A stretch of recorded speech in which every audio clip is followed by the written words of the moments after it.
Welcome to red TV. నేను మీ తేజ. అయితే ఇండియాకి పాకిస్తాన్కి ఖచ్చితంగా యుద్ధ వాతావరణం వచ్చే అవకాశం అయితే పూర్తిగా కనిపిస్తూ ఉంది. ఎందుకంటే పహల్గామ్లో వాళ్ళు చేసిన ఉగ్రదాడి ఇండియన్స్ ఎవరు కూడా జీర్ణించుకోలేకపోతున్నారు. ఏదో రకంగా వాళ్ళ మీద పగ తీర్చుకోవాలనే ఒక కసిత అయితే ఉంది మొత్తం ఇండియన్ ఆర్మీ కూడా. అయితే ఒకవేళ యుద్ధ వాతావరణం కనుక వస్తే మరి ఎవరి బలాలు ఏంటి, ఎవరి దగ్గర ఎక్కువగా ఆయుధ దళాలు ఉన్నాయి, ఒకసారి అదంతా కూడా చూసే ప్రయత్నం చేద్దాం. సో ఇండియా దగ్గర చూసుకుంటే మన దగ్గర ఇండియన్ సోల్జర్స్, మన సైనికులు వచ్చేసి 14,55,550 మంది ఉన్నారు. వీళ్ళు ఏంటంటే ఇందులో మళ్ళీ చాలా టైప్స్ ఉంటాయి. బిఎస్ఎఫ్ అని, మిలిటరీ అని, ఇలా ఆర్మీ అని చాలా భాగాలు ఉంటాయి. ఈ 14,55,550 మంది ఏంటంటే వీళ్ళ పని ఏంటంటే ఒకవేళ టెర్రరిస్టులు కానీ లేకపోతే వేరే దేశస్తులు మన దేశంలోకి దొంగచాటుగా వచ్చారంటే వాళ్ళని చంపేస్తారు, లేదంటే వాళ్ళు చచ్చిపోతారు, లేదంటే వాళ్ళని చంపేస్తూ వాళ్ళతో పాటు చచ్చిపోతారు. సో ఆ రకమైనటువంటి మనుషులు అన్నమాట, రాక్షసులు అని చెప్పుకోవచ్చు ఒక రకంగా. మన దేశం ఇంత మంచిగా ఉంటుందంటే, మనం మంచిగా ఉంటున్నామంటే దానికి కారణం వీళ్ళే. ఈ 14,55,550 మంది వల్ల 140 కోట్ల జనాభా ప్రశాంతంగా తన జీవితాన్ని గడుపుతుంది భారతదేశంలో. అయితే పాకిస్తాన్ దగ్గర వచ్చేసి అటువంటి సోల్జర్స్ 6,54,000 మంది ఉన్నారు అంతే. అలాగే ఏవియేషన్ ట్యాంకర్స్, వైమానిక ట్యాంకర్స్, సో అవి మన దగ్గర 6 ఉంటే పాకిస్తాన్ దగ్గర 4 మాత్రమే ఉన్నాయి. అలాగే ఎయిర్ క్రాఫ్ట్స్ మన దగ్గర 2,299 ఉంటే పాకిస్తాన్ దగ్గర 1,399 ఉన్నాయి. అణుబాంబ్స్, సో అణుబాంబ్స్ అంటే అందరికీ తెలిసిందే. సో ఇవి చాలా పెద్ద ప్రళయాలనే సృష్టిస్తాయన్నమాట ఇవి. సో మన దగ్గర 293 ఉన్నాయి, వాళ్ళ దగ్గర 121. అలాగే జెట్స్ మన దగ్గర 513 ఉంటే వాళ్ళ దగ్గర 328. అలాగే సబ్మెరైన్స్ మన దగ్గర 18 ఉన్నాయి, పాకిస్తాన్ దగ్గర 8 ఉన్నాయి. సబ్మెరైన్ గురించి మనందరికీ తెలిసిందే, గాజీ ఏమైందో.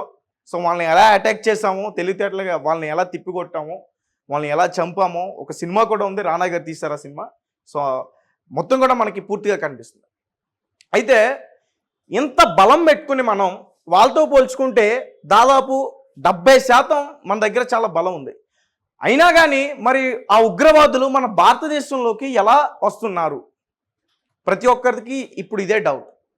ఎందుకంటే పాకిస్తాన్కి అమ్ముడుపోయిన కొన్ని పెంపుడు కుక్కల వల్ల జమ్మూ కాశ్మీర్లో ముఖ్యంగా అక్కడున్న పెంపుడు కుక్కలు, ఈ పాకిస్తాన్కి అమ్ముడుపోయిన కుక్కలు ఆ ఉగ్రవాదులకి సహాయం చేస్తున్నాయి. మనకు సంబంధించిన ఇన్ఫర్మేషన్స్ అన్నీ కూడా వాళ్ళకి మోస్తున్నారు. ఈ టూరిస్టులు ప్లేసెస్ అన్నీ కూడా వాళ్ళకి ఎక్కడ ఎప్పుడు ఏం జరుగుతుందో మొత్తం వాళ్ళ ఆ ప్రాంతంలో ఉంటారు కాబట్టి వాళ్ళకి ఒక అవగాహన ఉంటుంది కాబట్టి అవన్నీ కూడా ఉగ్రవాదులకు మోసేస్తున్నారు. సో వాళ్ళు ఏం చేస్తున్నారు, సమయం చూసి అటాక్ చేస్తున్నారు. ఇంతకుముందు పుల్వామా అటాక్ ఎలా అయిందో ఇది కూడా అలాంటిదే. ఈ పహల్గామ్ అటాక్ కూడా అలాంటిదే. ఇందులో 27 మంది చనిపోయారు. సో వాళ్ళు ఏ రకంగా చంపబడ్డారో మనందరికీ బాగా తెలుసు. కాబట్టి ఇండియా అసలు జీర్ణించుకోలేకపోతుంది. వీళ్ళని ఏదో రకంగా హతమార్చాలి, చంపాలి అనే ఒక నిర్ణయం అయితే తీసుకుంది. ముఖ్యంగా తెలివిగా ఫస్ట్ వాళ్ళ ఆహార విషయాల్లో మాత్రం దెబ్బకొట్టిందనే చెప్పాలి. ముఖ్యంగా సింధు నది జలాలను అయితే మనం రద్దు చేయడం జరిగింది. సో దానివల్ల వాళ్ళకి చాలా నష్టం ఉంటుంది, ఒక ఎడారిగా మారిపోయే అవకాశం కూడా ఉంది. అయితే ఈ పాకిస్తాన్కి సంబంధించిన ఒక నాయకుడనే చెప్పాలి, ఒక ఉగ్రవాదనే చెప్పాలి. ఎందుకంటే పాకిస్తాన్లో ఒప్పుకున్నారు అతను మావాడే అని చెప్పేసి. పాకిస్తాన్కి సంబంధించిన ఆ మినిస్టర్స్ ఎవరైతే ఉన్నారో వాళ్ళు కూడా చెప్తున్నారు ఆ ఉగ్ర సంస్థ మాదే, మేమే పంపించామని. ఆ లీడర్ ఏమంటాడంటే, అతని పేరు హఫీజ్ సయీద్, ఇతను లష్కరే సంబంధించిన ఉగ్రవాదికి సంబంధించిన చీఫ్. ఇతను ఏమంటున్నాడంటే నరేంద్ర మోదీ గారు తల తీసుకెళ్ళిపోతాడంట. నరేంద్ర మోదీ గారు తల తీసుకెళ్ళిపోయి దాంతోపాటు రక్తాన్ని సింధు నదిలో ప్రవహిస్తాడంట. పాకిస్తాన్కి ఇప్పుడు ఆపేశాం కదా జలాల్ని, నది జలాల్ని. సో అదే ప్లేస్లో హిందువుల యొక్క రక్తాన్ని ప్రవహించేటట్టు చేస్తాడంట. రీసెంట్గానే వచ్చింది ఒక వీడియో, అది కూడా ఎప్పటిదో వీడియో రిలీజ్ చేస్తారంటూ కూడా చెప్తున్నారు. ఐఎస్ఏ వాళ్ళు కావాలని పాకిస్తాన్ వాళ్ళని రెచ్చగొట్టడానికి రిలీజ్ చేస్తారని చెప్తున్నారు. ఎప్పటికైనా మన భారతదేశం ఎప్పుడు సిద్ధంగానే ఉంది. వాళ్ళు డైరెక్ట్గా మనల్ని ఎదుర్కోలేక ఇలా మన భారతదేశంలో కొన్ని పాకిస్తానీ పెంపుడు కుక్కల్ని పెంచుతూ ఇలా బాంబ్ బ్లాస్టులు చేస్తూ ఉగ్రదాడులు చేస్తూ ఇన్ని రోజులు గడిపారు. ఇంకా వాటన్నిటికీ కూడా మనం చెక్ పెట్టేశాం. ఎందుకంటే దాదాపు పాకిస్తాన్కి సంబంధించిన హై కమిషన్ కానీ, పాకిస్తాన్కి సంబంధించిన ఈ టూరిస్టులు కానీ, ఇక్కడ ఉండి వాళ్ళ ఫ్యామిలీస్ని అంటే విడిపోయినప్పుడు కొంతమంది అటు ఇటు ఉండిపోయారు కదా, అప్పుడప్పుడు చూడడానికి వచ్చిన ఆ టూరిస్టుల్ని వీళ్ళందరినీ కూడా 48 గంటల్లో మీరు ఇక్కడి నుంచి ఖాళీ చేసి వెళ్ళిపోవాలని చెప్పేసి ఒక నిర్ణయం అయితే తీసుకున్నాం. ఒకవేళ వెళ్ళకపోతే వాళ్ళ పరిస్థితి చాలా దారుణంగా ఉంటుంది ఇక్కడ. ఎందుకంటే హిందువులు ఇక్కడ చాలా వేడి మీద ఉన్నారు, చేతులతో చంపరు. అంటే వాళ్ళ చావు చాలా దారుణంగా ఉంటుంది, అంత రక్తం మరిగిపోయి ఉన్నారు ఇప్పుడు హిందువులు.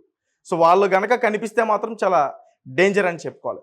అలాగే మరీ ముఖ్యంగా ఇంకొక విషయం ఏంటంటే, ఇప్పుడు ఈ పాకిస్తాన్ చేసిన ఆ దాడుల గురించి మన ఇండియాలో ఉన్న మీడియా ఛానల్స్ చేస్తున్న ఆ ప్రచారంలో కింద కొన్ని కామెంట్స్ పెడుతున్నారు, పాకిస్తాన్ జిందాబాద్, పాకిస్తాన్ జిందాబాద్. ఎవరు అసలు మనల్ని ఎందుకు ఫాలో అవుతున్నారని చూస్తే వాళ్ళు ఎవరో కాదు, మన ఇండియన్స్లే.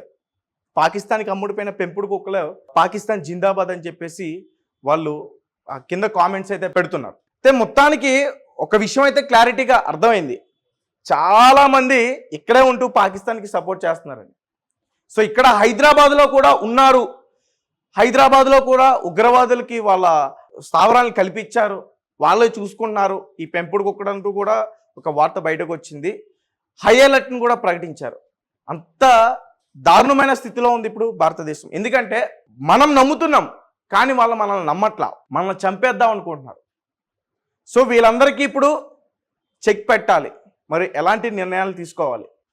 ఎందుకంటే ఎప్పుడు కూడా ఈ సర్జికల్ స్ట్రైక్స్ కానీ లేకపోతే ఒక దేశం పైన ఇంకొక దేశం ఇలా యుద్ధాలు చేసుకునేటప్పుడు మనం ఏం చేస్తున్నాం అనేది మాత్రం ముందు చెప్పదు. ఈ దాడులన్నీ కూడా చాలా సస్పెన్సివ్గా ఉంటాయి, ఎప్పుడు ఏ టైంలో ఎలా జరుగుతుందో మనకు తెలియదు. అయితే పాకిస్తాన్ మాత్రం వాళ్ళ బార్డర్లో కొంచెం ఓవర్ యాక్షన్ చేస్తుందనే చెప్పాలి. వాళ్ళకున్న వైమానిక ట్యాంకర్స్ ద్వారా కానీ ఎయిర్ క్రాఫ్ట్స్ ద్వారా కానీ కొన్ని బాంబులు అక్కడ వేసి కొంచెం ఓవర్ యాక్షన్ చేస్తుందనే చెప్పుకోవాలి. ఎందుకంటే మేము దేనికైనా సిద్ధం, మేము భయపడట్లేదని. సో ఈ రకంగా పాకిస్తాన్ ప్రభుత్వం ప్రవర్తిస్తుంది. అంటే ప్రభుత్వం అని ఖచ్చితంగా చెప్పొచ్చు, ఎందుకంటే వాళ్ళే ఒప్పుకున్నారు. ఈరోజు ఆ రక్షణ దళాల యొక్క మంత్రి ఒప్పుకున్నాడు, మా వాళ్ళే వాళ్ళు ఆ ఉగ్రవాది సంస్థల్ని తయారు చేసింది మేమే అని చెప్పి. అలాగే ఇప్పుడు ఎవరైతే అక్కడ పహల్గామ్ ప్రాంతంలో దాడి చేశారో ముగ్గురులో ఒకడు ఎక్స్ మిలిటరీ రిటైర్డ్ అయ్యాడు పాకిస్తాన్ నుంచి, అతను కూడా ఉగ్రవాది సంస్థలో జాయిన్ అయ్యాడు. కాబట్టి ఖచ్చితంగా పాకిస్తాన్ యొక్క హస్తం అయితే ఈ ఉగ్రవాద దాడిలో ఉంది. సో పాకిస్తాన్ మరికొన్ని రోజుల్లో ఎడారి కాబోతుంది. ఇప్పుడు వాళ్ళు మన రక్తం చూడాలన్నారు. ఆల్రెడీ మార్నింగే ఆ బ్లడ్ మన వాళ్ళు మన సైనిక దళాలు వాళ్ళకి చూపించాయి. సో ఇప్పుడు వాళ్ళు చాలా వేడి మీద ఉన్నారు. ఏదేమైనప్పటికీ మన ఇండియన్ గవర్నమెంట్ చాలా మంచి నిర్ణయం తీసుకుందని ఖచ్చితంగా చెప్పాలి. ఎందుకంటే చాలా ఏళ్ల నుంచి కూడా వాళ్ళు ఎన్ని చేస్తున్నా, వాళ్ళు ఎన్ని దాడులు చేస్తున్నా మనం మాత్రం శాంతంగానే ఉన్నాం. కాబట్టి ఈసారి అలా ఉండే పరిస్థితే లేదు. మనకు అర్థమైపోయింది పూర్తిగా. ఈ పాకిస్తానీలను ఎప్పుడైతే మనం పొమ్మన్నామో, ఈ నదీ జలాల యొక్క ప్రవాహాన్ని ఎప్పుడైతే మనం ఆపేశామో అప్పుడే మనకి క్లియర్గా అర్థమైంది, ఇక వాళ్ళ అంతం మనం చూడబోతున్నాం. మన ఇండియన్ సోల్జర్స్ తలుచుకుంటే 3 రోజుల్లో పాకిస్తాన్ని అసలు ప్రపంచ మ్యాప్లోనే లేకుండా చేయగలరు. కాకపోతే బలోచిస్తాన్ పాకిస్తాన్తో ప్రస్తుతం గొడవల్లో ఉంది. బలోచిస్తాన్ కూడా మనకి మద్దతుగా ఉన్నారు. కాబట్టి ఈ దాడులు ఒకవేళ యుద్ధ వాతావరణం వస్తే ఈ దాడులు కొంచెం చూసి చేయాలి, ఎవరు మన వాళ్ళు ఎవరు పరాయి వాళ్ళు అనేది కొంచెం చూసి చేయాలి. కాబట్టి ఖచ్చితంగా ఇందులో ఆలోచన చేసే అవకాశం అయితే ఉంది. సో పాకిస్తాన్ని అంతం చేయడానికి ప్రతి ఒక్క దేశం మద్దతు ఇండియాకైతే ఉంది, ఒక చైనా తప్ప. చైనా కూడా ఇచ్చే అవకాశం ఉంటుందని కూడా చెప్తున్నారు. ఒకవేళ చైనా కూడా ఇస్తే బెటరే, ఎందుకంటే చైనా ఇచ్చినా ఇవ్వకపోయినా భారతదేశం ఎప్పుడు కూడా భయపడదు. ఎందుకంటే ఏళ్ల తరబడి మనం చూసాం, ఓర్చుకున్నాం, ఎంతోమందిని సోల్జర్స్ని కోల్పోయాం, ఎంతోమంది భారతదేశ పౌరులు అమాయక ప్రజల్ని మనం కోల్పోయాం. ఇక నుంచి అలాంటి పరిస్థితి ఉండదు. ఎందుకంటే రక్తం చిందించైనా సరే ప్రతి ఒక్క భారత పౌరుడు వాళ్ళని ఎలా అయినా సరే మట్టుబెట్టాలని చెప్పి ఒక డెసిషన్ అయితే క్లియర్గా తీసుకున్నారు. ప్రతి ఒక్కరి సపోర్ట్ అయితే ఇప్పుడు ఉన్న గవర్నమెంట్కి దక్కుతుంది. కాబట్టి పాకిస్తాన్ త్వరలో ఎడారి అవ్వబోతుంది.